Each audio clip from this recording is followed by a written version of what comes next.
qui vient s'asseoir aujourd'hui sur le canapé de Destin Lorrain, qui vient nous raconter une vie faite de boue, de vélo, de doutes et d'éclats de rire. Un enfant turbulent des Vosges qui a trouvé dans le sport une manière de canaliser son énergie. Un gamin qui rêvait devant un champion du monde avant de devenir à son tour l'un des visages les plus populaires du cyclisme français. Champion de France, éternel attaquant, consultant au franc-parler, devenu star malgré lui. Un homme cabossé, parfois libre, souvent, qui n'a jamais triché ni sur un vélo, ni dans la vie. C'est un Destin Lorrain. Et c'est Steve Chenel, notre invité. Bonjour Steve, ravi de vous accueillir. Je dois être franc, quand j'ai préparé cette interview, il y a des mots qui ressortent dans tous les articles, les interviews que vous avez donnés. Je vous les cite. Cabossé, atypique, grande gueule, solaire. Est-ce que ça vous caractérise bien? Est-ce que vous êtes d'accord avec ça? T'en as oublié pas mal. Hein. J'ai beaucoup... pas tout dit. Il y a beaucoup d'adjectifs. Oui, alors après, tous les termes positifs me vont bien. Après, j'aime pas trop quand on dit que je suis cabossé, parce que c'est aussi ce qui m'a façonné, qui a fait que je suis devenu la personne que je suis aujourd'hui. Il y a eu des moments de vie qui ont été difficiles, effectivement, mais oui, c'est un peu ça, rigolo, franc, naturel, bonnard... marrant. Eh bien, on va voir tout ça. Voilà. Alors, repartons au départ. Vous avez grandi à Saint-Étienne-les-Remiremont, dans les Vosges, dans une famille modeste, un père peintre, une maman assistante maternelle. Personne faisait du vélo dans votre famille. Comment le vélo est venu à vous? Le hasard, hein. Le hasard, tout simplement. C'est vrai que vers l'âge de 7 ans, je suis très turbulent à l'école. J'ai beaucoup d'énergie, il faut me canaliser et il faut me mettre au sport. C'est ce que me disait la maîtresse de l'époque. En tout cas, a dit à mes parents, parce qu'il fallait vite me recadrer. Ouais. Et je ne sais pas pourquoi le vélo. Ça devait être le foot. Parce que le papa faisait du foot, parce que le papa aimait le foot. Le papa aimait surtout la troisième mi-temps du foot. et ça commençait à bien saouler ma mère. Et elle ne voulait pas que je fasse du foot. Ouais. Mais lui voulait absolument m'amener au foot un lundi soir. Et on est passé devant un club de vélo. Et c'est là où c'est que les étoiles se sont un petit peu alignées. Parce que le hasard a bien fait les choses. C'est que j'ai dit, je vais essayer ça. Et il m'a dit, OK, on s'arrête. Et je me suis arrêté parce qu'on était en avance pour le foot. Et en fait, en 5 minutes, j'ai pris une licence. Ouais. C'était le virus tout de suite du vélo. Ouais, ça a été le virus direct. Je me suis éclaté. Il y avait une bande de petits jeunes de mon âge où c'est qu'avec eux, je rigolais. Je passais dans les quilles, j'étais bon. À l'époque, c'était les jeux d'adresse. Ouais. Et mon père a tout de suite capté aussi que j'avais un espèce de petit truc pour bien s'éclater. Et ouais, ça a été tout de suite le virus du vélo. Ouais. Alors, il y a quand même une rencontre qui était le déclic. Alors, on va voir les images. Hein. Nous sommes en 1993, à quelques kilomètres de chez vous, au Val d'Ajol. Une fête est organisée pour célébrer le titre mondial de Dominique Arnould, un grand champion, nouveau champion du monde de cyclocross. Nous sommes en 1993. Et vous, alors, Steve, vous avez 10 ans. Que se passe-t-il? On a les images. Est-ce que vous revivez cet instant? C'est énorme. C'est trop bien. Je ne les ai jamais vues, ces images. Là, je suis dans les gamins qui tiennent les flambeaux, etc., etc. On fait tous une haie d'honneur à Dom. Et effectivement, au moment où il arrive comme ça dans cette haie de gamins, je lui tends un papier et il me dit « T'inquiète, c'est prévu plus tard ». Et ouais, là, c'est mon idole. Ouais. Il est vosgien, il est champion. Et là, vous vous dites quoi? Je veux être comme lui? Ouais, en tout cas, c'est lui qui va guider toutes mes envies de faire du vélo. Je trouve que il a la classe, il est beau, mais il le sait, hein, je l'ai déjà dit. Hein, mais ouais, j'étais fan de ce mec. Puis en plus, il faisait du cyclocross, il était de chez moi.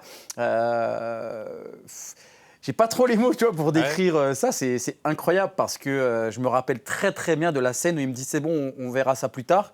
Et en fait, j'ai pas eu mon autographe le soir même. Ah, c'est moi derrière avec le casque. C'était moi derrière avec le casque, l'espèce de boule là. On a essayé de vous identifier sur les images, on n'avait pas trouvé. Ouais, normal. Et en fait, j'ai pas eu mon autographe le soir même parce qu'il fallait qu'on se casse vite fait parce que ma mère était avec ma sœur et mon petit frère de l'époque et mon père il bossait, il fallait qu'on taille vite. Et j'ai eu un autographe quelques semaines après. Alors ça va être le booster. Très vite, alors pour vous, les podiums arrivent. En 2000, vous devenez champion de France junior cyclocross à Manosque. Vous dites quoi à ce moment-là? Pas grand-chose. Je suis très content d'être champion de France. Mais surtout, moi, ça va me permettre d'être sélectionné en équipe de France. Ouais. C'était mon rêve, limite l'un de mes rêves les plus importants quand je faisais du vélo. C'était de pouvoir avoir le fameux sac, d'aller au championnat du monde, de récupérer mon pactage France. Et excellent, avec Pierre Vaillant et Fabrice Bost, la photo, c'est trop bien. J'ai Alors- pris un coup de pelle dans la tête quand même depuis. Alors, on n'a pas. On change tous, hein, Steve. Ouais. Alors, on a quand même une archive qui va encore vous faire certainement réagir. On vous avait interviewé à cette époque, quand vous devenez champion de France junior. Et aussi, on avait interviewé votre entraîneur. Regardez ces images, nous sommes le 5 mai 2000. Oui, c'est vrai que c'est un joyeux luron. Bon, mais mis à part son côté animateur qui me pose des fois quelques problèmes en sélection lorraine, surtout le soir où il est très perturbateur. Par contre, c'est aussi un garçon qui sait avoir du recul, se repositionner pour être hyper motivé lorsque le moment est arrivé et puis accomplir des performances de très haut niveau. Je veux dire, je fais mon sport, je me fais plaisir, je m'amuse, et puis c'est le principal. Puis le jour où j'en aurai marre du vélo, je dirai le vélo j'arrête. Et puis si le foot ça me tentera le jour-là, je ferai du foot, quoi, je veux dire. C'est pour me défouler, quoi. Ah, c'est quand même assez étonnant parce que Steve, on voit dire en fait c'est pour m'amuser, pas de pression. Il n'y avait pas déjà une projection sur une carrière professionnelle à ce moment-là? Non, pas du tout. Non, à l'époque-là, c'était vraiment l'amusement, hein, clairement. Et d'ailleurs, Gérard le dit très bien, mon entraîneur, parce que moi, quand j'allais en sélection lorraine, j'étais surtout content d'aller en colonie de vacances avec mes potes du vélo. Et effectivement, le soir, j'étais très perturbateur. On aimait bien faire les zouaves, aller taper un baby-foot. Il y avait un baby-foot dans l'hôtel, etc. Mais non, j'avais pas cette pression à ce moment-là en junior. Là, c'était vraiment l'amusement, le pur amusement. Et avoir ce fameux sac équipe de France, aller chercher des médailles et m'éclater. Alors, ceci dit, l'entraîneur, il ne s'est pas trompé. Parce que, alors, joyeux luron, ça, on n'en doute pas. Mais après, en fait, il le dit, hein, il y a du potentiel chez Steve Chenel. Et votre entraîneur, donc, voit juste, 3e du championnat d'Europe en 2004, 4e au championnat du monde en 2006. En 2006, vous sortez des rangs espoirs et vous terminez 4e du championnat du monde élite derrière Erwin Verweyken. Oui. Et une performance qui est énorme, il faut le souligner. Mais alors, vous l'avez dit souvent, qui devient un fardeau. Pourquoi ? Ouais, alors cette performance de 4e au championnat du monde, sur le moment, c'est un truc de malade. Même moi, j'ai 22 ans et je sors de la catégorie et je suis le petit jeune qui arrive et je suis celui qui doit bousculer un petit peu la hiérarchie. Et c'est surtout ce que pensent les autres qui va m'impacter. C'est que on me dit toujours, mais maintenant que tu as fait 4 au championnat du monde, tu dois être médaillé. Il faut que tu vises le titre de champion du monde. C'est toi qui vas être la relève française, qui va être le nouveau Dominique Arnoux. Et en fait, ça a été un fardeau tout au long de ma carrière parce qu'à chaque fois que j'allais sur une course, je pensais à ça, je pensais à mes parents, je pensais à mon entraîneur, je pensais à tout ce que tout le monde allait penser si je ne faisais pas aussi bien que cette 4e place. Et en fait, j'étais quelqu'un qui était très sensible à la pression. Et clairement, les matins de course, j'étais méconnaissable. Je me liquéfiais, j'allais 12 fois, 15 fois aux toilettes, j'exagère, mais je me vidais en fait. Et je perdais toute mon énergie, ma concentration et je ne m'amusais plus. Ouais. Alors en 2007, vous allez changer de braquet, si on peut dire. C'est un virage dans votre parcours. Vous partez chez les professionnels pour faire de la route. On change de catégorie, fini le cyclocross. Pourquoi ? Parce qu'on me tend la main et à l'époque, c'est Stéphane Javalet, mon manager d'Aubert 93, qui détecte un potentiel parce que je fais 4e justement des championnats du monde. Et il se dit, s'il est bon en cross et qu'il a 22 ans, il va être bon sur la route. Donc ils viennent me chercher et à ce moment-là, j'ai enfin la possibilité de passer pro, entre guillemets, même si ce n'était pas un but ultime. Mais surtout, je vais te payer, quoi. Ouais. Je vais te payer pour faire du vélo. Pas beaucoup au départ. Non, le SMIC, un petit peu plus de 1090 € exactement, mais un petit peu moins de 1100. Mais je me rappelle très très bien de ma première fiche de salaire, janvier 2007, et payé pour faire du vélo, passion rémunérée. Ouais. Et c'est l'école de la discipline pour vous. Ouais. Oui, après c'est l'école de la discipline, mais comme je le dis, j'ai quand même pas capté tout de suite que c'était un métier. Pour moi, j'étais enfin payé pour faire une passion, donc passion rémunérée, comme je dis. Il y avait des sacrifices à faire, forcément, il y avait des entraînements à faire, mais de toute façon, je les faisais avant pour m'amuser, donc là, je vais continuer à m'amuser, mais à être payé. Des débuts chez Aubert, puis alors, il y aura FDJ, AG2R, Cofidis, il y aura le Paris-Roubaix, le Giro, et vous avez donc côtoyé les plus grands cyclistes. Quel souvenir vous gardez de cette période où vous êtes parmi les plus grands ?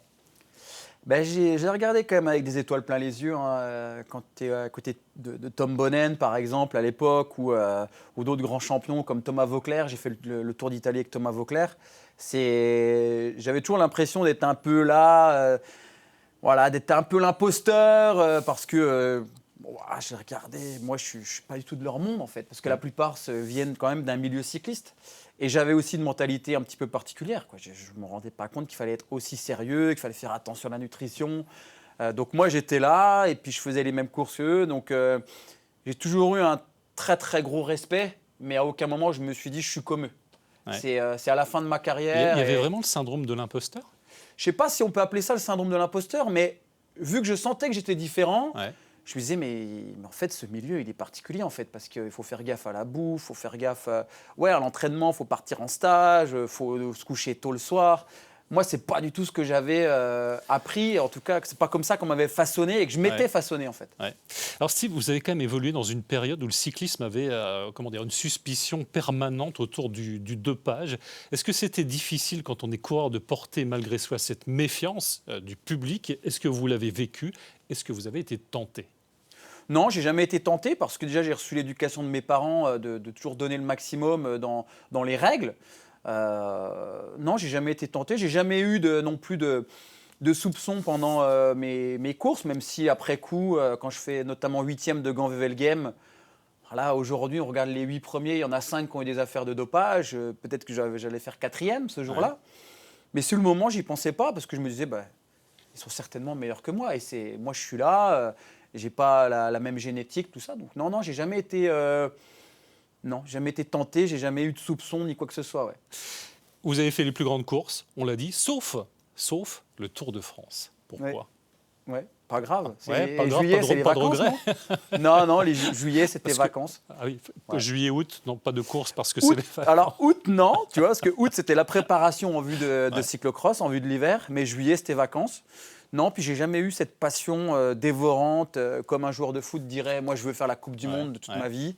Moi, c'était le cyclocross, ma priorité, le Tour, c'était vacances. Donc juillet, pour moi, j'étais en coupure, barbecue, copain, et puis voilà. On continue le parcours. En 2015, vous mettez fin à votre carrière sur route pour vous lancer, nouveau virage, avec votre ex-femme, Lucie Lefebvre, alors, ancienne grande championne de cyclocross qu'on connaît bien évidemment. Vous lancez dans la formation de votre propre équipe, un pari assez audacieux, on va dire, assez fou. Pourquoi ce choix ? Déjà à l'époque, Lucie n'a pas beaucoup de partenaires, de sponsors. Je suis avec elle et je me démerde pour lui trouver des vélos, etc. Et puis surtout, on est deux opposés. Et c'est compliqué et de me gérer et de gérer Lucie. Donc on se dit, mais en fait, je crois que les meilleurs managers qu'on puisse être, c'est nous-mêmes. Donc on va faire notre équipe. Et aussi, on a notre histoire à nous, de se dire qu'on est passé par beaucoup d'étapes difficiles. Il faut qu'on aide les gamins qui sont dans la même logique que nous. Donc on crée cette équipe à ce moment-là. Moi, je me cherche professionnellement parlant et je rencontre les bonnes personnes au bon moment pour créer cette équipe. Et on va vivre une chouette aventure avec le Cross Team. Ouais. Et puis arrive 2018. Le 14 janvier 2018, à Kölneuc, on va revoir les images. Enfin, on vous attendait tellement pour ce titre. Vous devenez champion de France. On va revoir les images et l'intensité de l'émotion que vous avez éprouvée ce jour-là. Une victoire acquise devant vos enfants, vos amis et votre famille. Regardez.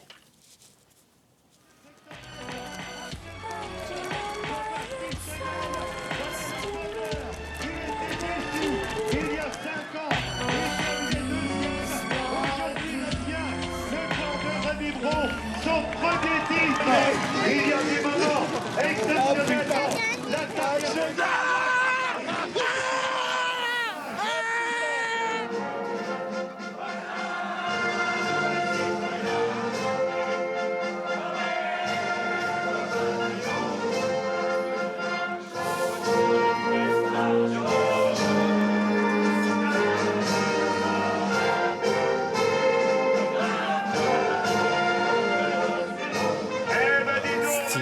Champion de France, nous sommes en 2018. Alors évidemment, vous n'avez pas oublié. Qu'est-ce que vous ressentez en revoyant ces images ? Ça me fait toujours quelque chose parce que là, je suis en pleine période difficile. Le fameux cabossé, là, il prend tout son sens parce que je suis en pleine période de divorce. Et effectivement, mes deux enfants sont là alors que je les vois plus qu'une 1 semaine sur 2. Et puis, je viens de rencontrer Sans le vouloir, en plus, ma compagne, qui est aujourd'hui ma compagne de l'époque, en fait, pour moi, c'était une copine comme ça pour oublier surtout la procédure de divorce. Donc, je m'entraîne quasiment plus. Je suis au fond du trou psychologiquement. Et en fait, c'est la seule. Je crois que ça doit être la première course où je prends le départ. J'en ai rien à foutre du résultat. Ouais, parce que j'allais vous poser la question. Votre vie n'est pas au vert, on va dire ça Non. comme ça, et pourtant vous gagnez. Ouais. Bah, comme quoi, Ouais. c'est ce que j'essaie d'expliquer à tout le monde grâce à cette expérience finalement qui est difficilement explicable quand on ne le vit pas. Quand on a le nez dans la merde, on n'a qu'une chose, qu'une envie, c'est de s'en aller et loin. Et là, j'étais vraiment dans la mouise et tout ce qui me paraissait essentiel, c'était pas essentiel. D'avant cette course-là, c'est-à-dire je me rendais pas compte le temps qu'il fallait que je passe avec mes enfants, puis là je les vois plus qu'une semaine sur 2. Donc le vélo vient complètement secondaire et les 15 ans où j'avais peur de mal faire, mais là d'un coup j'en ai plus rien à foutre, j'en ai rien à faire de mal faire en fait. Là je vais faire la course parce qu'il y a mes enfants, il y a mes supporters, il y a le team.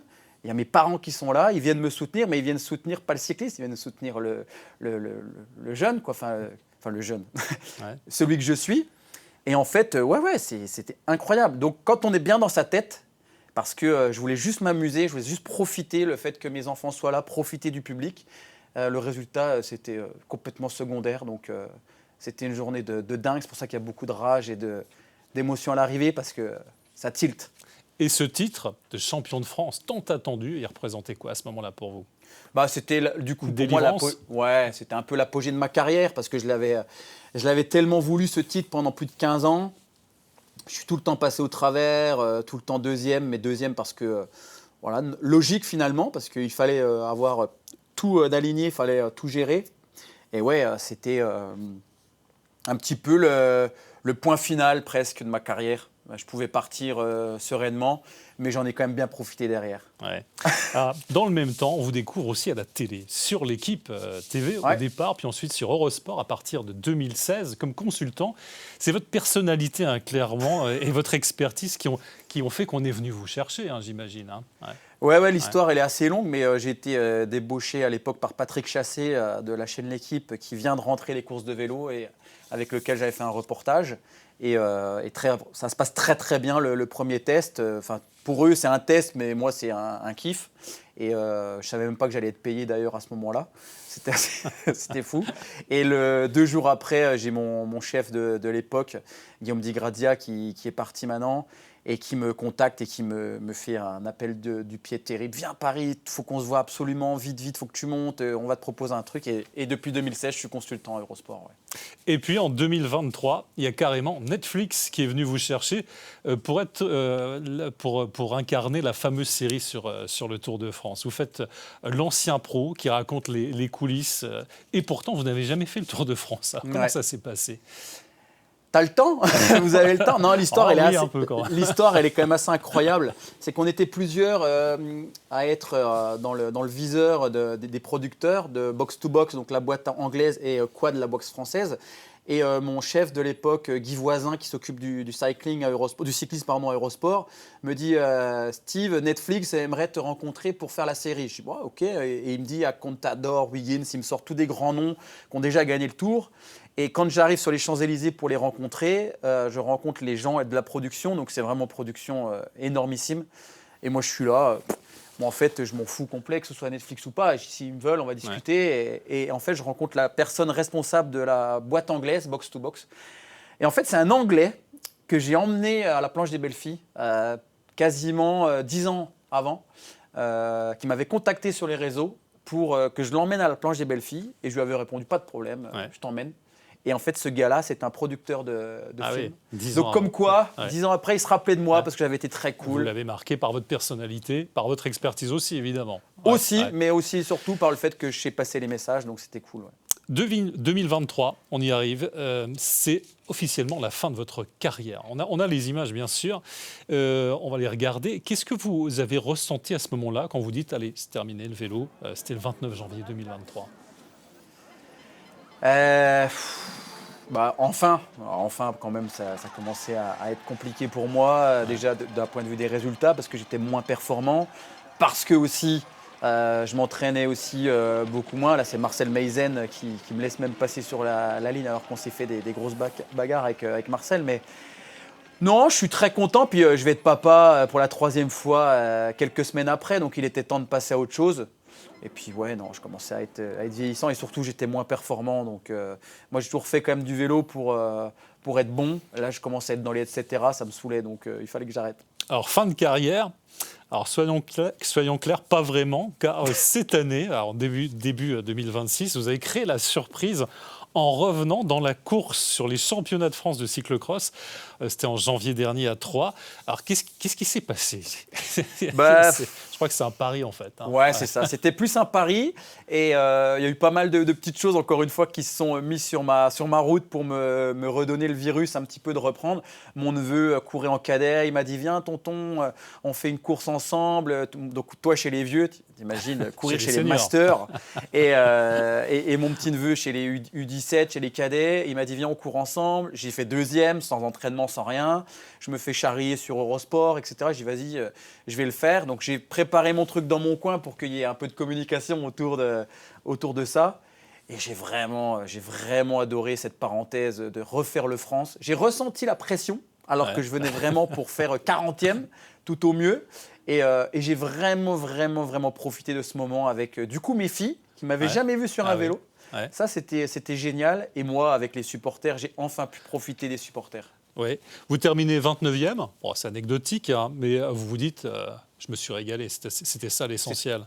Il y a que ça. C'était vraiment de kiffer. Alors, bon, étant donné que j'ai quand même un sale caractère, je suis très cool dans la vie. Il faut y aller pour se prendre la tête avec moi. Autant quand j'ai un dossard, je suis quand même un peu une tête de con. Là, j'avais envie de bien faire. Donc, j'étais quand même assez déçu même du résultat. Mais j'ai tellement profité. Non, j'ai passé une journée incroyable. C'était trop bien. Donc maintenant, ciao le vélo. Et puis, je vais sur d'autres objectifs pour revivre ça. Parce que c'est ce qui me fait... C'est ce qui me fait du bien, ces shots d'adrénaline dans le sport. Ouais. Vous l'avez évoqué à plusieurs reprises, il y a vos enfants, 4 enfants. Hein, Ouais. 4 enfants. Est-ce qu'il y aura une relève dans le cyclisme chez les Chenel? Peut-être ou peut-être pas, j'en sais rien. Il y a mon grand qui fait Calice, qui fait du VTT et qui s'amuse. Il fait aussi du cyclocross. Ma fille fait de l'athlétisme.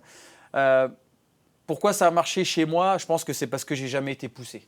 Ouais. Mes parents m'ont jamais poussé à faire quoi que ce soit. Même quand je prenais des tirs, mon père me disait c'est bien. D'ailleurs, ça m'a souvent gonflé avec ça. Même ma mère, mais c'est génial mon cœur, t'as fait 48e. Ça m'a souvent cassé la tête. Alors du coup, je suis un peu dans cette démarche avec mes enfants. C'est toujours bien, mais d'un autre côté, je suis quand même le papa qui veut donner des bons conseils. Donc il y aura relève ou pas, je m'en tape complètement. Le plus important, c'est qu'ils soient heureux dans leur vie et qu'ils s'amusent. Steve, vous êtes un homme de défi, on l'a compris. Hein. Alors il y a aussi aujourd'hui le basket. Le basket. Alors c'est étonnant, mais non, parce que c'était une passion dès l'enfance. C'était un pari aussi, je pense. Vous êtes à l'ensemble basket Remiremont, le TIU.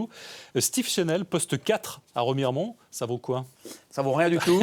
ça vaut ce que ça vaut en investissement collectif et du physique, mais non, après, voilà, j'ai pas pu en faire pendant ma carrière, justement. Ça, c'était le genre de truc que je comprenais pas. Non, t'as pas le droit de faire de basket, tu vas te blesser.